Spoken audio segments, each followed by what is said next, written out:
Hello future doctors. तो स्वागत है आप सबका हमारे चैनल पर।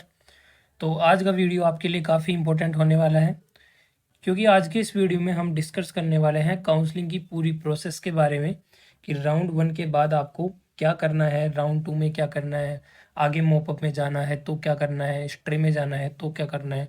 पूरा स्टेप बाय स्टेप देखना है इस वीडियो में अपन को।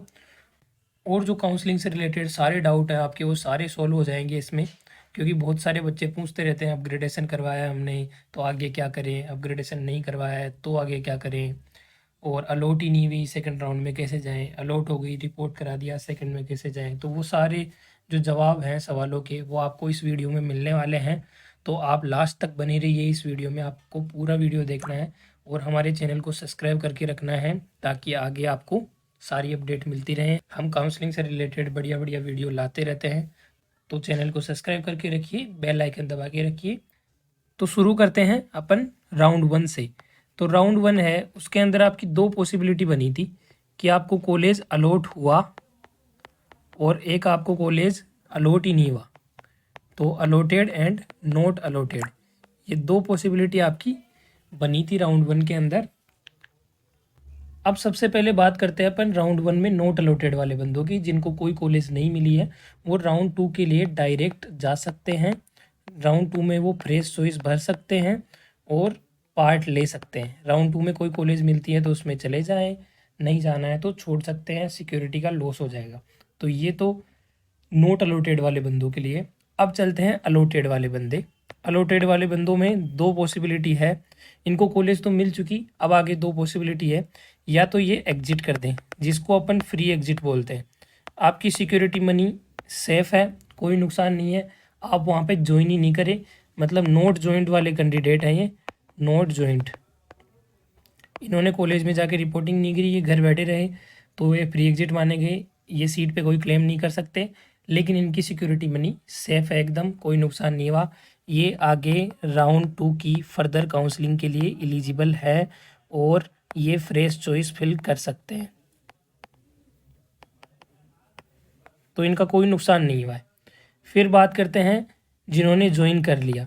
अब ज्वाइन कैंडिडेट है जिन्होंने रिपोर्टिंग करा ली, वहाँ जाके एडमिशन ले लिया। अब इनके पास भी दो ऑप्शन बनते थे, या तो इन्होंने अपग्रेड करवाया या इन्होंने नो नो अपग्रेड करवाया। अब नो अपग्रेड कराया तो इसका मतलब उनको वही कॉलेज चाहिए थी, वही मिल गई। अपग्रेड का इन्होंने फॉर्म नहीं भरा तो वो उनकी कॉलेज फाइनल हो जाएगी और उनके लिए काउंसलिंग एंड हो जाएगी। काउंसलिंग एंड, यहाँ पे दी एंड हो गया उनकी काउंसलिंग का, तो ये काउंसलिंग उनकी ख़त्म है यहाँ पे, फाइनल। फिर बात करते हैं अपन अपग्रेड वाले बंदे की, कि जिन्होंने अपग्रेड करवाया। अब इसमें भी दो पॉसिबिलिटी बनती है, या तो उनका कॉलेज अपग्रेड हो गया और या उनका कॉलेज अपग्रेड नहीं हुआ। अब नहीं हुआ इसका मतलब उनका जो पुराना कॉलेज है जो राउंड 1 में मिला था वही रह गया।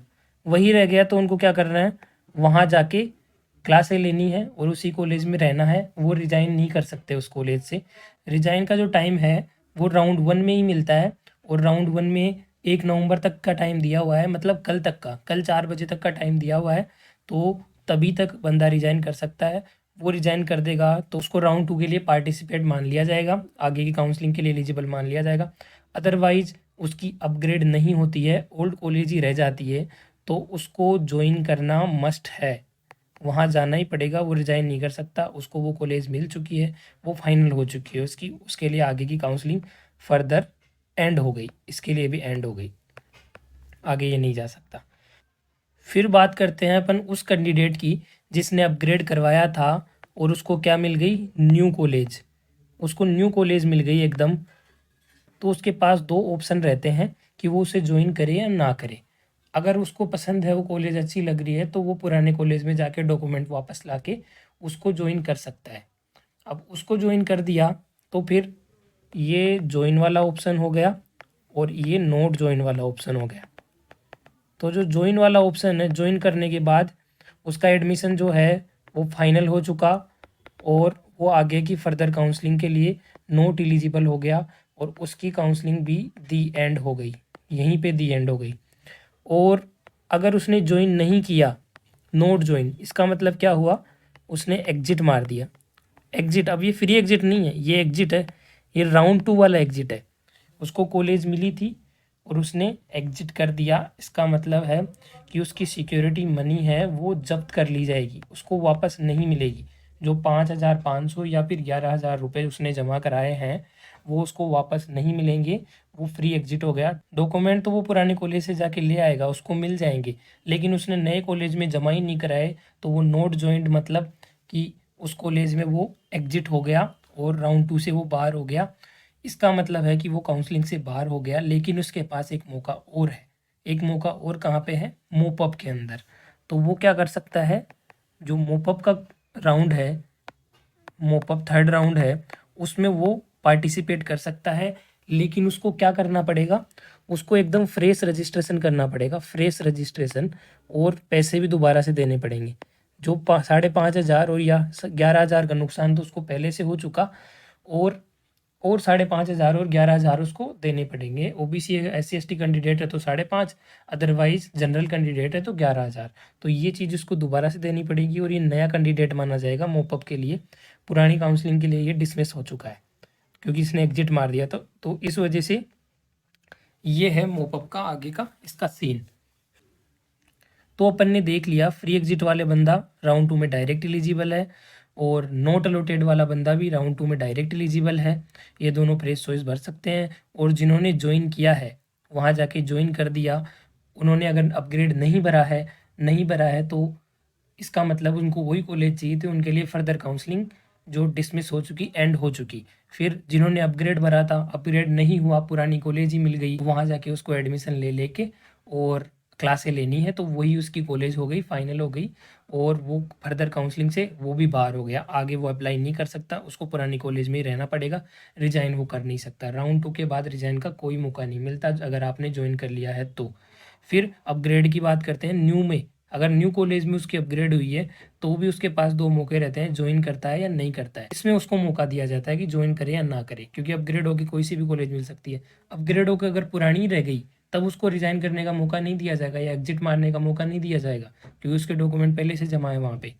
जबकि न्यू कॉलेज मिली है तो उसको ज्वाइन करने का या छोड़ने का मौका दिया जाता है। अगर ज्वाइन करता है तो पुरानी कॉलेज में जाके उसको डॉक्यूमेंट लाने हैं और नई वाली कॉलेज में उसको देने हैं डॉक्यूमेंट, तो फिर क्लासें वहाँ स्टार्ट करनी है। और अगर नोट ज्वाइन करता है, मतलब जो नई कॉलेज मिली है उसमें ज्वाइन नहीं करता है, तो इसका मतलब है एग्जिट मान लिया गया।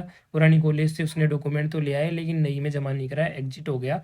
इसका मतलब उसके 5,500 या जो 11,000 उसने जमा कराए थे वो उसके जब्त कर लिए गए, फॉरफीचर हो गई उसकी सिक्योरिटी मनी। और मोपअप में अगर उसको पार्ट लेना है तो उसको दोबारा से फ्रेश रजिस्ट्रेशन कराना पड़ेगा। अब बात करते हैं राउंड 2 की। राउंड टू के अंदर ये सीन बनता है कि राउंड 2 के अंदर मान लो आपने चॉइस भरी और आपको अलॉट हो गई, और आपको नोट अलॉट हुई, मतलब अलॉट हुई नहीं। ये 2 ऑप्शन है। अगर आपको अलॉट हो गई तो आपको ज्वाइन करना है वहाँ पे या फिर आपको छोड़ना है वहाँ पे। आपने ज्वाइन कर लिया तो आप वहाँ से फिर रिजाइन भी नहीं कर सकते और आप फर्दर काउंसलिंग के लिए नॉट एलिजिबल हो गए। और इस बार तो आप दोनों के लिए AIQ एंड स्टेट दोनों के लिए आप इनएलिजिबल हो गए। इस साल कॉमन पोर्टल बना है और सुप्रीम कोर्ट ने ऑर्डर दिया है कि कोई भी बंदा चाहे स्टेट में हो चाहे ऑल इंडिया कोटा में हो, अगर वो राउंड 2 में ज्वाइन कर लेता है तो वो आगे की फर्दर काउंसलिंग चाहे स्टेट की हो चाहे ऑल इंडिया की हो, उसमें दोनों में ही इनएलिजिबल हो जाएगा, वो आगे पार्ट नहीं ले सकता। तो इसका मतलब है कि बंदा अलॉटेड कॉलेज में ज्वाइन कर चुका, वो सीट उसको मिल चुकी, आगे की जो काउंसलिंग है उसके लिए वो नॉट एलिजिबल है, AIQ एंड स्टेट बोथ के लिए। अब एग्जिट करता है तो राउंड 2 में अगर आपने एग्जिट किया है तो वो फ्री एग्जिट नहीं है, वो आपका पैसे वाला एग्जिट है। फिर इसका मतलब है आपको जो सिक्योरिटी मनी है उसका लॉस हो गया। आपने जो 5,500 या फिर आपने जो 11,000 दिए हैं वो आपके गए, ख़त्म है वो पैसे।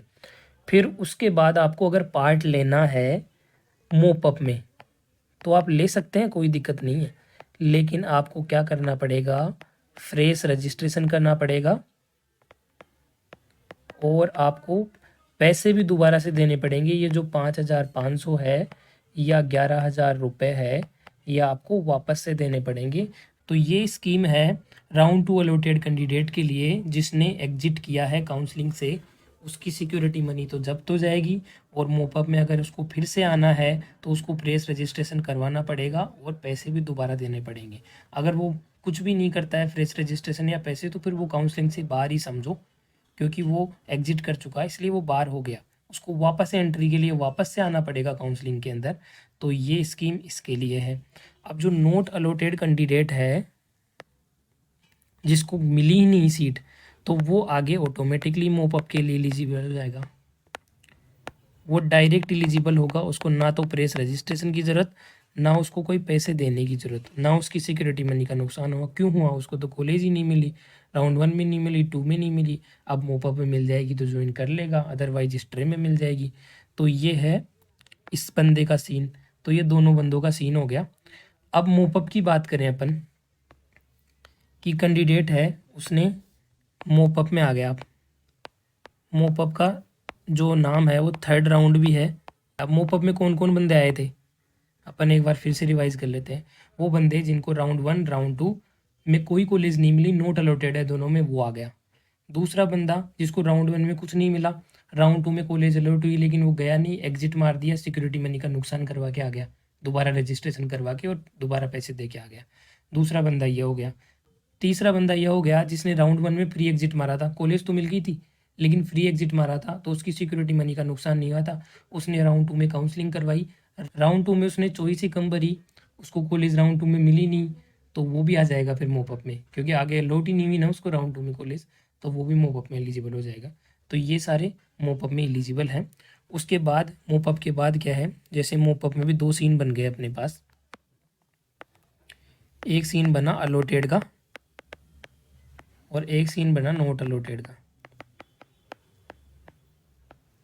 अब अलॉटेड वाला सीन बना तो उसको ज्वाइन करना ही पड़ेगा, है ना। अगर वो एग्जिट कर जाता है तो फिर वो काउंसलिंग के लिए परमानेंट बाहर हो गया, क्योंकि आगे तो स्ट्रे वैकेंसी में तो कोई प्रेस रजिस्ट्रेशन है ही नहीं ना। स्ट्रे में तो अगर आपने 1 2 3 किसी में भी अगर रजिस्ट्रेशन करवाया तभी आप स्ट्रे के लिए एलिजिबल हो। तो अगर मोपअप में सीट मिली है और वो ज्वाइन नहीं करता है तो वो परमानेंट काउंसलिंग से बाहर है। अगर वो ज्वाइन कर लेता है तो वो सीट उसको मिल जाएगी, तो ऑक्यूपाइड हो गई वो सीट, और फिर उसके बाद वो बंदा उसको छोड़ भी नहीं सकता, उसको रिजाइन करने का मौका मिलेगा ही नहीं, है ना। रिजाइन कर ही नहीं सकता, वो रिजाइन नहीं कर सकता, और वो सीट उसकी ऑक्यूपाई हो गई। इसका मतलब उसके लिए भी काउंसलिंग आगे एंड हो गई, उसने वहाँ पे एडमिशन ले लिया है। जो बंदा मोपअप राउंड में अलॉटेड कॉलेज में एडमिशन ले लेता है उसके लिए भी आगे फर्दर काउंसलिंग के लिए वो बाहर हो जाता है, उसके लिए भी काउंसलिंग दी एंड हो जाती है, और उसको कॉलेज मिल गई, उसने सीट ले ली, कोई दिक्कत नहीं है, वहाँ जाके एडमिशन करो, क्लासे लो। और एग्जिट मार जाता है, वहाँ पे वो जाता ही नहीं है। कॉलेज उसको अलॉट हो गई थी फिर भी वो बंदा गया नहीं कॉलेज के अंदर, तो फिर वो काउंसलिंग से बाहर हो गया, सिक्योरिटी मनी भी उसको वापस नहीं मिलेगी। अगर यहाँ ज्वाइन कर लिया था, अगर बंदा किसी भी राउंड 1 2 3 किसी में भी ज्वाइन कर लेता है और उसी कॉलेज में एडमिशन लेके पढ़ने लग जाता है, वहीं रह जाता है ना, तो उसको सिक्योरिटी मनी मिलती है वापस। अब वो मैं लास्ट में बताऊंगा कब मिलती है, कितने महीने बाद मिलेगी और कैसे मिलेगी, वो सारा मैं आपको लास्ट में बताऊंगा। तो इसमें सिक्योरिटी मनी मिल गई। एग्जिट आप राउंड 1 के अलावा किसी भी राउंड में करते हैं तो इसका मतलब है आपको सिक्योरिटी मनी का नुकसान होना ही होना है। राउंड 1 में आप एग्जिट करेंगे तो कोई सिक्योरिटी मनी का नुकसान नहीं, राउंड 2 में आप एग्जिट करेंगे तो सिक्योरिटी मनी का भी नुकसान है, आप काउंसलिंग से भी बाहर हो गए, दोबारा आप आ सकते हैं मोपअप के अंदर, तो फ्रेश रजिस्ट्रेशन करना पड़ेगा, पैसे दोबारा देना पड़ेगा। मोपअप में आप एग्जिट मारते हो तो फिर आप आगे की काउंसलिंग से बाहर हो गए, आगे कोई रजिस्ट्रेशन का मौका ही नहीं है, क्योंकि राउंड तो फिनिश हो गए, स्ट्रे उसमें रजिस्ट्रेशन होता नहीं है, तो आप बाहर भी हो गए और पैसे भी गए। राउंड 2 में आप बाहर हो गए, पैसे गए, लेकिन आप राउंड 2 में वापस तो आ सकते हो मोपअप के लिए, मोपअप के लिए आप वापस आ सकते हो, लेकिन मोपअप में अगर आपने एग्जिट मार दिया तो आप वापस नहीं आ सकते, आपके लिए काउंसलिंग खत्म है। अब यहाँ की बात करते हैं मोपअप में नोट अलॉटेड की। नोट अलॉटेड की अपन ने बात करी, मोपअप में इसको अलॉट नहीं हुई इस बंदे को, तो इसको क्या किया जाए, इसका किया जाए स्ट्रे वैकेंसी। स्ट्रे वैकेंसी के लिए डायरेक्ट एलिजिबल हो जाएगा। स्ट्रे वैकेंसी में ना तो कोई रजिस्ट्रेशन होता ना कोई चॉइस फिलिंग होती, इसलिए इनको है ना एक स्टार पॉइंट है स्ट्रे वैकेंसी में जाने वालों के लिए कि मोपअप में चॉइस ज़्यादा से ज़्यादा भरें, अच्छी चॉइस भरें ताकि स्ट्रे वैकेंसी में अच्छी कॉलेज मिले, क्योंकि ना तो कोई फ्रेश रजिस्ट्रेशन है और ना कोई फ्रेश चॉइस फिलिंग है। वही चॉइस आपकी मानी जाएगी जो आपने मोपअप में भरी है। इसलिए स्ट्रे वैकेंसी में ध्यान देने की ज़रूरत है। स्ट्रे वैकेंसी में वही बंदे एलिजिबल हैं जिन्होंने राउंड 1, राउंड 2, राउंड 3 किसी में भी एक में रजिस्ट्रेशन कराया है और किसी में भी उनको कॉलेज नहीं मिली है। मतलब मोपअप में अगर 22,000 तक मिलती है ना इस बार, तो जो 22,001 वाला बंदा है ना, वहाँ से चालू होगी स्ट्रे वैकेंसी के लिए काउंसलिंग। या फिर ऐसे बंदे जिन्होंने कम ही चॉइस भरी थी, राउंड 1, 2, 3 किसी में भी नहीं मिला उसको, उन पिछले बंदों को जो स्ट्रे तक ही रुके हुए थे, पर ऐसे बंदे बहुत कम होते हैं, 10-15 बच्चे मिलेंगे मुश्किल से, तो उनको भी मिलेगी पहले और फिर 22,000 से चालू होगी। तो ये स्ट्रे वैकेंसी का रूल है। स्ट्रे वैकेंसी पे एक सेपरेट वीडियो बना देंगे, मोपअप पे भी एक सेपरेट वीडियो बना देंगे, सब आपको हमारे चैनल पे मिलेगा। तो आप हमारे चैनल को सब्सक्राइब ज़रूर कीजिए और अगर आपका कुछ डाउट है तो आप कमेंट बॉक्स में पूछिए। तो ये पूरी स्कीम है जो मैंने आपको समझा दी है कि राउंड 1 से लेके आपको क्या करना है। तो ये है सारा तामझाम जितना भी है काउंसलिंग का। और अगर आपको कुछ डाउट है, अभी भी कुछ डाउट बच गए हैं, तो आप एक कमेंट बॉक्स में ज़रूर पूछिए। व्हाट्सअप नंबर दे रखे हैं, उनमें भी पूछिए आप। हम एक सेपरेट वीडियो और बना देंगे आपके डाउट्स को क्लियर करने के लिए। डाउट्स को क्लियर करने के लिए एक पुराना वीडियो भी बनाया हुआ है, जाके आप देख सकते हैं, डिस्क्रिप्शन में दे रखा है। उसमें काफ़ी सारे डाउट सोल्व किए गए काउंसलिंग से रिलेटेड। और आप हमारे चैनल को ज़रूर सब्सक्राइब करें, आगे अपडेट आती रहेंगी। और पूछ सकते हैं, आप कोई डाउट है तो कमेंट बॉक्स वगैरह में या व्हाट्सअप वगैरह पे। टेलीग्राम चैनल ज़रूर ज्वाइन करें, क्योंकि वहाँ पे अपडेट तुरंत आती है, कुछ भी आता है, रिजल्ट वगैरह कोई भी आता है, सबसे पहले टेलीग्राम चैनल पे आता है। तो ये था आज का सारा वीडियो और अब मिलते हैं नेक्स्ट वीडियो में। तब तक के लिए जय हिंद।